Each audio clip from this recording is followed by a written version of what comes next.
Hi అండి. అందరూ ఎలా ఉన్నారు? బాగున్నారా? ఈ రోజుటి కథ 5 ప్రశ్నలు 5వ భాగం. ఇదే చివరి భాగం కూడాను. ధీరసింహుడు మరునాడు సులోచన వద్దకు వచ్చి, నీ తరువాత ప్రశ్న ఏమిటి అని అడిగాడు. సులోచన అతనిని మర్యాద చేసి కూర్చోబెట్టి, ఓయి ధీరసింహుడా, ఇక్కడకు ఈశాన్య దిక్కున శబ్దభేది అనే పర్వతం ఉన్నదట. ఆ పర్వతం లోపల ఏమి చిత్రం ఉన్నదో, దాని అవతల ఏ దేశమున్నదో కనుక్కు రావాలి. ఇదే నా ఆఖరు ప్రశ్న అంటూ చెప్పింది. ధీరసింహుడు మునిపటిలాగానే ఆమె వద్ద గడువు తీసుకుని ఈశాన్య దిశకు బయలుదేరాడు. చాలా దూరం నడిచి వెళ్ళి ధీరసింహుడు ఒక వింత దేశంలో ప్రవేశించాడు. ఆ దేశంలో ఎక్కడా ఒక్క గోరీ కానీ శ్మశానం కానీ అతనకు కనబడలేదు. ఈ విడ్డూరానికి ఆశ్చర్యపడుతూ ధీరసింహుడు పోయి ఒక గ్రామం చేరుకున్నాడు. అప్పటికి ధీరసింహునికి నకనకమని ఆగలవుతున్నది.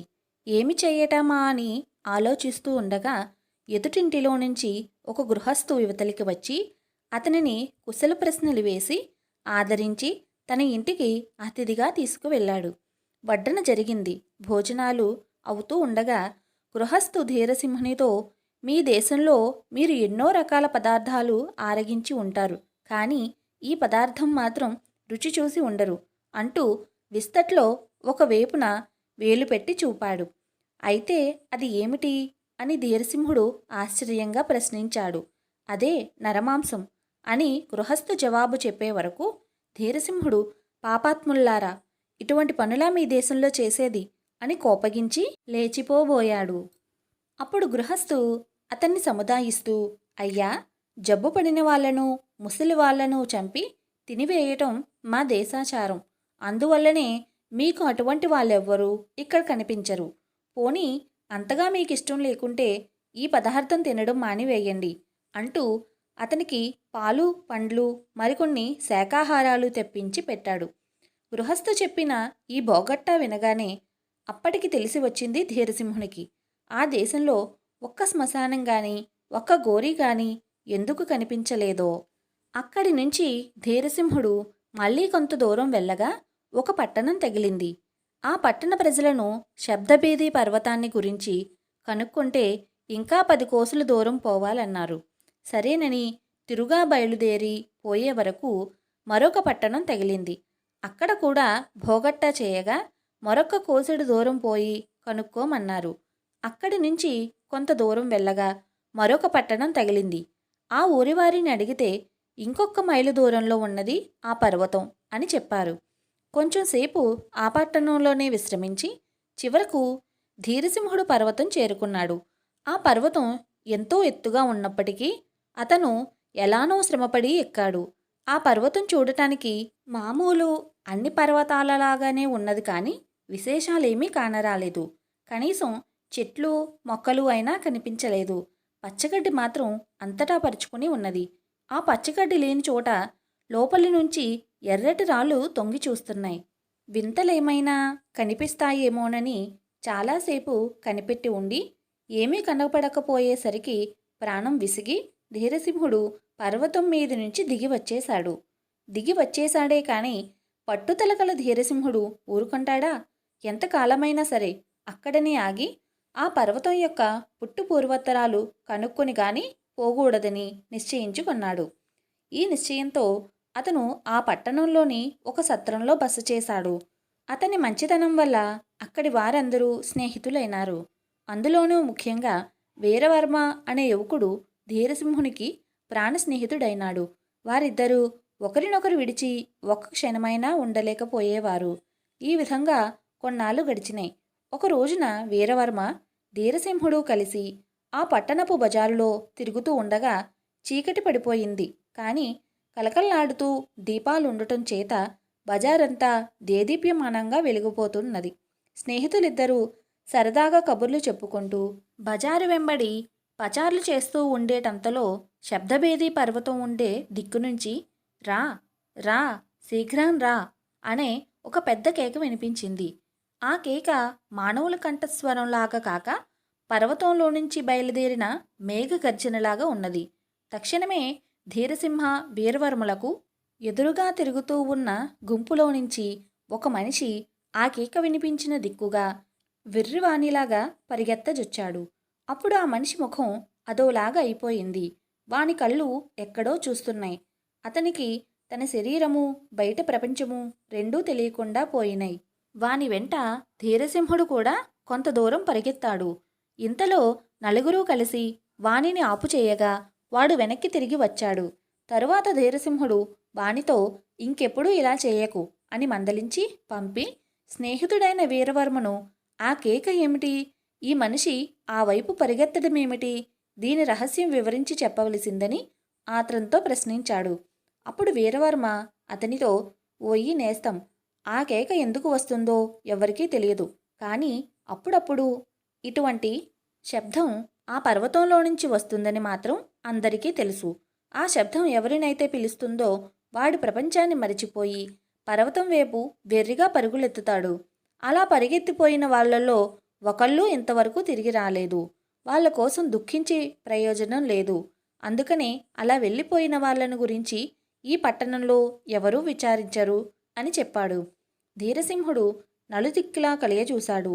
ఆ పోయిన వారిని గురించి నిజంగానే ఎవరికీ పట్టినట్టే కనిపించలేదు. ఈ సంగతి అతనికి ఆశ్చర్యం కలిగించింది.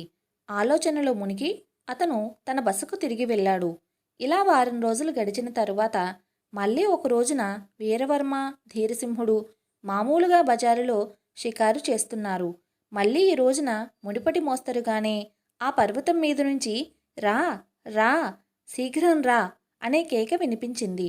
ఈ కేక ఎవరిని ఉద్దేశించిందో, ఈసారి ఎవరి సొంతోనని ధీరసింహుడు అక్కడ ఉన్న అందరి వైపు పరిశీలనగా చూస్తూ ఉన్నాడు. అతను అలా చూస్తూ ఉండగానే తన ప్రాణమిత్రుడైన వీరవర్మ అతని చేయి విడిపించుకుని పర్వతం వైపు వెర్రిగా పరుగులెత్తనారంభించాడు. అప్పుడు ధీరసింహుడు గ్రహించాడు, ఇప్పుడు వచ్చిన పిలుపు తన ప్రాణ స్నేహితుడైన వీరవర్మ కోసమేనని. సరి, ఏమైనా కాని ఈసారి ఈ పర్వతం యొక్క రహస్యం కనుక్కుని తీరాలి అని నిశ్చయించుకొని అతను విడవకుండా తన స్నేహితుడైన వీరవర్మను వెంబడించాడు. కొంతసేపటికి వాళ్ళిద్దరూ ఒకరి వెనుక ఒకరు ఆ కొండ దాపునకు చేరుకున్నారు. ఇద్దరూ కొండ ఎక్కటానికి ప్రారంభించారు. పైకి కొంత దూరం వెళ్ళగా వారికి ఒక బండరాయి అడ్డు వచ్చింది. వీరవర్మ ఆ రాయి అంచు పట్టుకుని దూకే వరకు ఉపాయశాలి అయిన ధీరసింహుడు అతని కాళ్ళు పట్టుకుని అతనితో పాటు అవతలి వైపుకు దూకాడు. ఇదంతా పచ్చికతో నిండిన ఒక పెద్ద మైదానం. ఆ మైదానంలో వారిద్దరూ ఒకరి వెనుక ఒకరు పరిగెత్తుతూ ఉన్నారు. ధీరసింహుడు ఎన్ని కేకలు వేసినా అతని స్నేహితుడు పలకనే లేదు. ఇలా మరికొంచెం దూరం వెళ్ళగా చూస్తూ ఉండగానే అతని ముందు ఒక 10 గజాల దూరంలో బ్రహ్మాండమైన శబ్దం చేస్తూ భూమి బ్రద్దలైంది.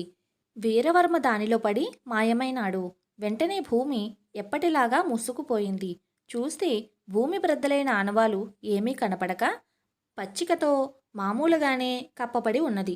చేసేది లేక ధీరసింహుడు పర్వతానికి అవతల పక్కన ఏముందో చూసి వద్దామనే ఉద్దేశంతో ఆ దిక్కుకి నడిచి వెళ్ళాడు. కొంత దూరం వెళ్ళేటప్పటికీ అతని కాళ్ళు పట్టుకుపోసాగినాయి. కన్నులలో నుంచి మంటలు బయలుదేరినాయి. అక్కడ భూమి అంతా వేడిగా ఉంది. ఒక్కొక్క రాయి ఒక్కొక్క పెనంలాగా కాలిపోతున్నది. ఈ వెచ్చదనానికి కారణం ఏమిటా అని అతను ఊహిస్తూ మరికొంచెం దూరం పోయే వరకు అతని కన్నుల ముందు ఒక భయంకరమైన అగ్నినది ప్రవహిస్తూ ఉన్నది. ఆ నదిలోని మంటలు తరంగాలలాగా లేస్తూ ఆకాశానికి అంటుతున్నాయి. ఇటువంటి నది ఎక్కడా చూడలేదే, దీనిని దాటటం ఎలాగా భగవంతుడా అని ధీరసింహుడు తీవ్రంగా యోచిస్తూ ఉండగా నిప్పుకి కూడా కాలని ఒక చిత్రమైన నావ ఒడ్డుకు కొట్టుకు వచ్చింది. అతను ధైర్యంతో ఈ చిత్రమేమిటో చూద్దామని ఉద్దేశించి దేవుని తలుచుకుని ఆ నావ ఎక్కి కూర్చున్నాడు. కనుమూసి తెరిచేటంతలో ధీరసింహుడు ఆ అగ్ని నదికి అవతల ఒడ్డుకు చేరుకున్నాడు. ఈ సంఘటనకు ఆశ్చర్యపోతూ అతను మళ్ళీ ఆనందంగా నడక సాగించాడు. కొంత దూరం పోయేటప్పటికీ అక్కడి భూమి అంతా ధగధగా వెండిలా మెరిసిపోతున్నది. అక్కడ ఒక నది ప్రవహిస్తూ ఉన్నది. అందులో నీరు తెల్లగా వెండిలాగా ఉంది. ఈ నీరు తాగటానికి పనికి వస్తుందేమోనని ధీరసింహుడు నదిలో చేయి ముంచేసరికి ఆ చెయ్యి కాస్త వెండిదైపోయింది. ఇంతలో ఆ నదిలో నుంచి ఒక నావ రాగా దానిలో ఎక్కి కూర్చున్నాడు సాహసుడైన ధీరసింహుడు. ఆ నావలో మనుషులెవ్వరూ లేరు కానీ ఒక గిన్నెలో దివ్యమైన భోజనము, లోటాతో మంచినీళ్లు మాత్రం అమర్చి ఉన్నాయి. ఆకలి వేస్తున్నప్పటికీ అతను ఇవి ఎవరికోసమో మనమెందుకు తాగాలి అని తలచి ఊరుకున్నాడు. అతను అలా సంశయిస్తూ ఉండగా నదిలోని చేప ఒకటి తల బయటకు పెట్టి, ధీరసింహ, ఇవి నీకోసమే, తీసుకో అని చెప్పేసరికల్లా అతను ఆకలి దప్పులు తీర్చుకుని విశ్రాంతి కోసం ఒక క్షణం పడుకున్నాడు. తరువాత మెలకువ వచ్చి అతను కళ్ళు విప్పేటప్పటికీ మునిపటిలాగానే అవతలి ఒడ్డున ఉన్నాడు. ఈ సంఘటనలన్నీ దైవీకములే అని నమ్మి ధీరసింహుడు మళ్ళీ సహజమైన ఉత్సాహంతో నడిచిపోచొచ్చాడు. మరికొంచెం దూరం అతను సాగిపోగా అక్కడి భూమి అంతా 12వ వన్నె బంగారంలాగా తలతలా మెరిసిపోతున్నది. అక్కడ నేల మీద నవరత్నాలు, రకరకాల మణులు కుప్పలు కుప్పలుగా పోసి ఉన్నాయి. ఆ రత్నాలలో ఒక్కొక్కటి ఒక్కొక్క రాజ్యం ఖరీదు చేస్తుంది. ధీరసింహుడు ఈ రత్నాలను పంచిలో పట్టినన్ని మూట కట్టుకున్నాడు. కానీ ఇంతలో, ఓయి ధీరసింహ, అందులో 6 రత్నాలను మాత్రం నీ వద్ద ఉంచుకో, తక్కిన వాటిని పారవేయి. ఈ రత్నాలు మానవుల కొరకు కాదు, లోభించినావంటే కీడు ముడుతుంది సుమా అంటూ ఒక వాణి పలికింది. ఆ ప్రకారం అతను 6 రత్నాలు మట్టికి అట్టే పెట్టుకుని తక్కినవన్నీ విసిరి పారవేశాడు. ఈ రత్నాలు పట్టుకుని ధీరసింహుడు అలా కొంత దూరం పోయే వరకు అతని ఎదుట ఒక విచిత్రమైన నది ప్రవహిస్తూ ఉన్నది. అందులోని జలమంతా బంగారుపు జలమే. ఈ వింత ఏమిటా అని అతను అలా ఆలోచిస్తూ ఉండగా ఒక బంగారు నావ ఒడ్డుకి వచ్చింది. అందులో ఎక్కి ఇదివరకు లాగానే నదిని దాటి కొంత దూరం నడవగా మరి ఒక నది కనిపించింది. తీరా చూడగా ఈ నదిలో నీళ్లు మామూలు మంచినీళ్లే. దీనిలో అతను చేతులు కడుక్కునేసరికి ఇదివరకు వెండి చేయిలాగా మారిపోయిన ధీరసింహుని చేయి మామూలుగా వచ్చేసింది. కానీ గోళ్లు మాత్రం వెండిగానే ఉండిపోయినాయి. తరువాత అతను ఒక అడవి దాటి మళ్ళీ ఒక గ్రామం చేరుకున్నాడు. ఆ గ్రామస్తుల్ని కనుక్కోగా సులోచన ఉండే పట్టణం అక్కడికి చాలా దగ్గర అని తెలియవచ్చింది. అప్పుడు ధీరసింహుడు దారి తెలుసుకుని కౌశాంబీ నగరం చేరుకుని సులోచన భవనానికి వెళ్ళాడు.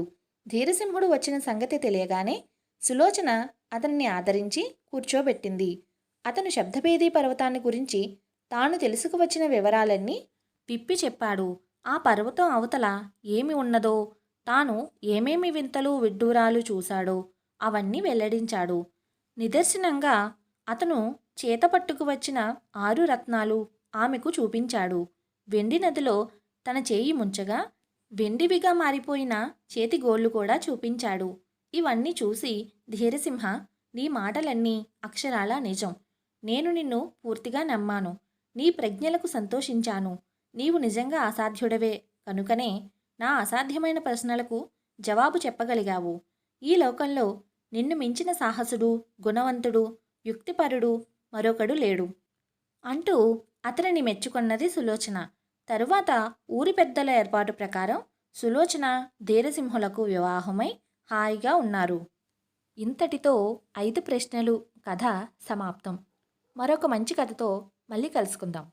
వీడియో నచ్చితే లైక్ చేసి మా ఛానల్ను సబ్స్క్రైబ్ చేసుకోండి. Thank you for watching.